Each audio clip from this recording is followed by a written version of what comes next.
मकर राशि की 10 सच होने वाली भविष्यवाणी जो उड़ा देगी आपके होश। दोस्तों, कभी कभी ऐसा भी होता है कि ताकत होने के बावजूद इंसान चुपचाप सहता रहता है। और पिछले 4 महीनों से राहु देव की दशा भी कुछ ऐसी ही रही। वजह राहु मृत अवस्था में चल रहे थे। उधर 18 मई 2025 को चर्चा थी कि मकर राशि के धन भाव में राहु का राज्य स्थापित हो गया है। सारा जगत यही कह रहा था, राहु का साम्राज्य। लेकिन प्रश्न बना रहा, साम्राज्य दिखा क्यों नहीं? कलयुग के राजा को भी हमने विवश देखा और नतीजा यह कि हमारे जीवन में राहु के अपेक्षित शुभ फल पूरी तरह खुलकर नहीं आए। पर समय कभी एक सा नहीं रहता, न अच्छा न बुरा। अब वही समय करवट ले रहा है और तारीख है 2 सितंबर। इसी दिन राहु 24:30 की मृत सीमा छोड़कर 23 डिग्री पर प्रवेश करेंगे, यानी ज्योतिष के अनुसार जागृत उदित अवस्था। अब जो भी करेंगे दमदार करेंगे और परिणाम स्पष्ट दिखेंगे। कहाँ और कैसे प्रभाव पड़ेगा यही समझना सबसे जरूरी है। गौर कीजिए, 18 साल बाद राहु का यह गोचर ठीक मकर राशि के धन भाव में सक्रिय है। यह शनि का घर है जो आपकी राशि के स्वामी भी हैं। राहु का अपना घर नहीं होता, इसलिए शनि का ही घर राहु का आश्रय माना जाता है। और जहां 11 नंबर की राशि का क्षेत्र आता है वह इच्छाओं की पूर्ति का स्थान है। संयोग देखिए, राहु स्वयं इच्छा का ग्रह है, इसलिए इस अवधि में बड़े बड़े कामों की पूर्ति के प्रबल योग बनते हैं। हमारी चाहते बल पकड़ती हैं। याद रखिए, बाकी ग्रह हवा या हवा का झोंका है, राहु तूफान है। अब सवाल यह नहीं कि राहु क्या देंगे, बल्कि यह कि यह सफलता का तूफान हमें कहाँ तक ले जाएगा। यही माजरा गहराई से समझिए, क्योंकि आने वाले हफ्तों में यही दिशा आपके भाग्य और उपलब्धियों का नक्शा तय करेगी। तो आइए दोस्तों, बिना देरी किए जानते हैं राहु के जीवित अवस्था में आने की वो 10 बड़ी सच होने वाली भविष्यवाणी। पहली भविष्यवाणी, मकर राशि की पहली बड़ी भविष्यवाणी। यह कहती है कि आर्थिक दृष्टिकोण से यह समय आपके लिए सुनहरे अवसर लेकर आया है। दोस्तों, यह कोई 2 से 4 दिन या हफ्तों का असर नहीं है, बल्कि इसका प्रभाव लंबा चलेगा, सीधे 2 दिसंबर 2026 तक, मतलब आने वाले 1 डेढ़ साल तक राहु आपके भाग्य को एक नई ऊंचाई तक ले जाने वाला है। यह समय है एक नए भविष्य को रचने का। अब सवाल उठता है, राहु का द्वितीय भाव में होना क्या संकेत देता है? सबसे पहले यह स्थान धन का घर है। राहु यहाँ आकर आपकी आर्थिक स्थिति को पूरी तरह बदलने की क्षमता रखता है। आपने सुना होगा, राहु करोड़पति बना सकता है, और यही स्थिति अब बन रही है। यह समय आपको एक बड़े लक्ष्य, एक बड़े मुकाम से जोड़ रहा है। अगर आप पैसों की समस्याओं से जूझ रहे हैं तो राहत की खबर है। राहु न केवल आपको धन दिलाएगा, बल्कि उस धन को सहेज कर रखने की भी शक्ति देगा। अब आप सिर्फ कमा ही नहीं पाएंगे, बल्कि उसे सही जगह सुरक्षित भी कर पाएंगे। कैसे देगा राहु धन? कई रास्ते हैं। विदेश से कमाएं, आपके काम में अप्रत्याशित प्रॉफिट, या आपकी नौकरी में अचानक बढ़ी हुई संपन्नता। और क्योंकि यह भाव आपके कुटुंब का भी है, इसलिए एक और अच्छी बात, यह राहु आपके पारिवारिक जीवन में अशांति नहीं लाएगा। क्यों? क्योंकि राहु अपने मित्र की राशि में है और यह उसके लिए सबसे अनुकूल स्थिति है। इसका मतलब यह भी है कि अगर परिवार में कोई कलह या विवाद था तो वह अब खत्म होगा। परिवार में खुशी का माहौल बनेगा और यहाँ तक कि किसी मांगलिक कार्य का आयोजन भी संभव है। राहु जैसा ग्रह जब शुभ हो तो बड़े आयोजन और बड़े बदलाव साथ लेकर आता है। इसमें कोई दो राय नहीं। तो तैयार हो जाइए, यह समय आपके लिए धन, सम्मान और पारिवारिक सुख का अद्भुत संगम लेकर आया है। राहु का यह सफर आपकी जिंदगी का गेम चेंजर साबित हो सकता है। दूसरी भविष्यवाणी, दोस्तों, दूसरी भविष्यवाणी बहुत ही खास है। अब जरा गौर कीजिए, राहु की सबसे पहली दृष्टि कहाँ पड़ रही है? छठे भाव पर। और यही दृष्टि आपके जीवन के कई रहस्यों को उजागर करने वाली है। छठा भाव क्या है? यह भाव है आपके संघर्षों का, आपके रोगों का, आपके कर्जों का और सबसे बढ़कर आपके शत्रुओं का। राहु यहाँ से आपको क्या संदेश दे रहा है? अगर आप नौकरी में हैं, सर्विस सेक्टर से जुड़े हुए हैं या किसी तरह की जॉब करते हैं तो तैयार रहिए, क्योंकि राहु आपको धन दिलाने की पूरी कोशिश करेगा। जो लोग लंबे समय से प्रमोशन का इंतजार कर रहे थे, उनके लिए भी यह समय उम्मीद लेकर आएगा। लेकिन यही नहीं, अगर आप पर किसी तरह का कर्ज है, कोई लोन लिया हुआ है या किसी वित्तीय दबाव में फंसे हुए हैं, तो यह राहु आपको मुक्ति दिलाने का काम करेगा। क्यों? क्योंकि राहु खुद धन भाव में बैठा है, और जब राहु धन भाव में होता है तो उसकी प्राथमिकता होती है धन का इंतजाम, और इसी धन के इंतजाम से आपको कर्ज के जाल से निकलने का रास्ता मिलेगा। अब सोचिए, यही राहु की दृष्टि छठे भाव पर पड़ रही है, या केवल कर्ज या रोग तक सीमित नहीं है। अगर आपके जीवन में शत्रु बढ़ गए हैं, लोग आपके खिलाफ षड्यंत्र कर रहे हैं, या फिर कोटक कचहरी का कोई मामला उलझा हुआ है, तो राहु का यह प्रभाव आपको बचाने के लिए सामने आएगा। याद रखिए, राहु की दृष्टि को शत्रुहंता कहा गया है, यानी शत्रु का अंत करने वाली। राहु जानता है कि उसे अमृत तक पहुंचना है, उसे पता है कि सफलता की सीढ़ी कैसे चढ़नी है, और यही गुण आपके जीवन में भी इस समय दिखाई देंगे।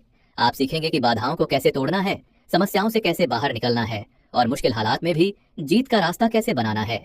राहु का यह प्रभाव आपके रोग आरण और शत्रुओं से मुक्ति दिलाने के लिए है, इसलिए इस दृष्टि को हल्के में बिल्कुल मत लीजिए। यह आपके जीवन का टर्निंग पॉइंट हो सकता है। तीसरी भविष्यवाणी अब आती है दोस्तों, तीसरी बड़ी भविष्यवाणी। अब जरा सोचिए, राहु की दृष्टि सीधे जा रही है आपके 8वें घर पर, और 8वां घर किसका होता है? बड़े बदलावों का, गहरे रहस्यों का, अचानक होने वाली घटनाओं का, और अगर किसी ग्रह को परिवर्तन का मास्टर कहा जाए तो वो है राहु।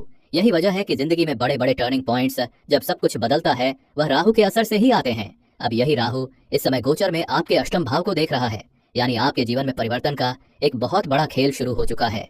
यह बदलाव केवल सही नहीं होगा, यह आपकी नींव हिला देगा, पुराना ढांचा टूटेगा और नया खड़ा होगा। ध्यान दीजिए, 8वां भाव है गहरे गड्ढों का, रहस्यों का, और राहु वहां से देख रहा है आपके दूसरे भाव को जो है धन का। इसका मतलब साफ है, जो पैसा कहीं अटका हुआ है, जो धन आपको अब तक नहीं मिला, इस समय उसके वापस आने की संभावना सबसे ज्यादा बढ़ गई है। और सिर्फ इतना ही नहीं, जो लोग ऑनकल्ट, ज्योतिष, तंत्र, मंत्र, आध्यात्मिकता या रहस्यमय क्षेत्रों में काम कर रहे हैं, उनके लिए यह समय सोने पर सुहागा है। राहु की दृष्टि इन कामों में अप्रत्याशित सफलता दिला सकती है।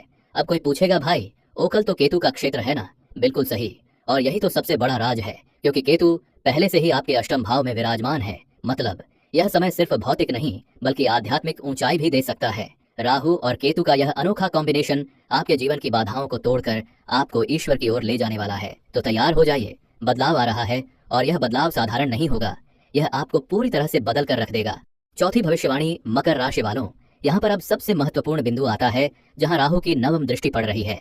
नवमी दृष्टि का सीधा संबंध भाग्य से होता है, और आप देखिए यह दृष्टि 7 नंबर की राशि पर पड़ रही है, जिसे हम कहते हैं तुला राशि। तुला का स्वामी है शुक्र, और शुक्र ही मकर राशि के करियर भाव के स्वामी हैं। अब जरा सोचिए, करियर के भाव पर राहु जैसी शक्तिशाली ग्रह की दृष्टि पड़ रही है, और वह भी उस भाव पर जो शुक्राचार्य का क्षेत्र है, यानी दानव गुरु के घर पर स्वयं दानव का प्रभाव। दोनों के बीच यह अनोखा संयोग एक मजबूत अनुबंध जैसा बन रहा है, और इसका लाभ कौन उठाएगा? सीधा मकर राशि। इस दृष्टि का प्रभाव बिल्कुल साधारण नहीं है, यह करियर में बड़े बदलाव, अचानक उछाल और नई संभावनाओं का संकेत दे रहा है। जिन लोगों का सपना है कि विदेश जाकर करियर बनाएं, या जो लोग आयात निर्यात, ग्लोबल बिजनेस या इंटरनेशनल प्रोजेक्ट्स से जुड़े हुए हैं, उनके लिए यह समय कुछ बड़ा करने का हो सकता है। इतना ही नहीं, जिनका लंबे समय से ट्रांसफर अटका हुआ है, उन्हें भी अब सकारात्मक संकेत मिलने लगेंगे। इंक्रीमेंट, प्रमोशन और नाम फेम जैसी चीजें आमतौर पर सूर्य और राहु के अधिकार में होती हैं। इस समय राहु की यह दृष्टि आपको न सिर्फ धन और पद देगी, बल्कि मान सम्मान, पहचान और सोशल स्टेटस भी बढ़ाएगी। याद रखिए, यही नवमी दृष्टि वह शक्ति है जो आपके जीवन में करियर का स्वर्णिम अध्याय लिख सकती है। अगर आपने इस समय को सही तरीके से उपयोग किया तो आपकी सफलता की कहानी लोग आने वाले वर्षों तक याद करेंगे।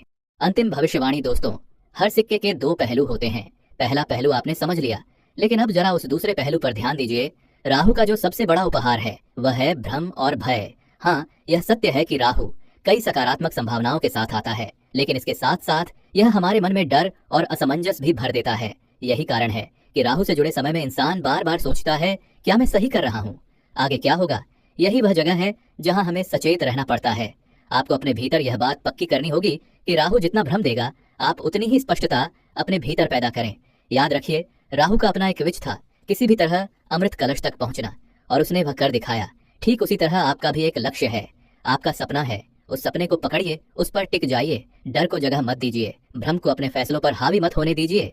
जब आप पूरे समर्पण के साथ अपने लक्ष्य की ओर बढ़ते हैं, तो राहु भी आपके विजन से प्रसन्न होकर आपको सपोर्ट करता है। और हाँ, यह सच है, राहु का आशीर्वाद अगर मिल गया तो आपको ऊंचाइयों तक पहुंचने से कोई रोक नहीं सकता। अब बात करते हैं उपाय की। अगर आप चाहते हैं कि राहु के शुभ प्रभाव आप पर बरसे तो देवाधिदेव महादेव का रुद्राभिषेक करें। गंगा जल से स्नान करना भी अत्यंत शुभ माना गया है। यह सिर्फ परंपरा नहीं है, यह ऊर्जा का आदान प्रदान है। इसके साथ साथ अपने घर में सकारात्मक वातावरण बनाने के लिए धूप या अगरबत्ती जलाइए। उस सुगंध और धुएं की तरंगे आपके चारों ओर पॉजिटिविटी फैलाती हैं और राहु के अच्छे प्रभाव को आपके जीवन में स्थिर करती हैं। याद रखिए, सही दृष्टिकोण, सही उपाय और सही समय, यही आपको राहु के आशीर्वाद के साथ एक नई ऊंचाई तक पहुंचाएंगे। अगर आपको यह समझाने का मेरा प्रयास सार्थक लगा हो, अगर यह ज्ञान आपको मददगार लगा हो, तो हर बार की तरह इस बार भी अपना प्यार भरा लाइक और कमेंट देना मत भूलिएगा।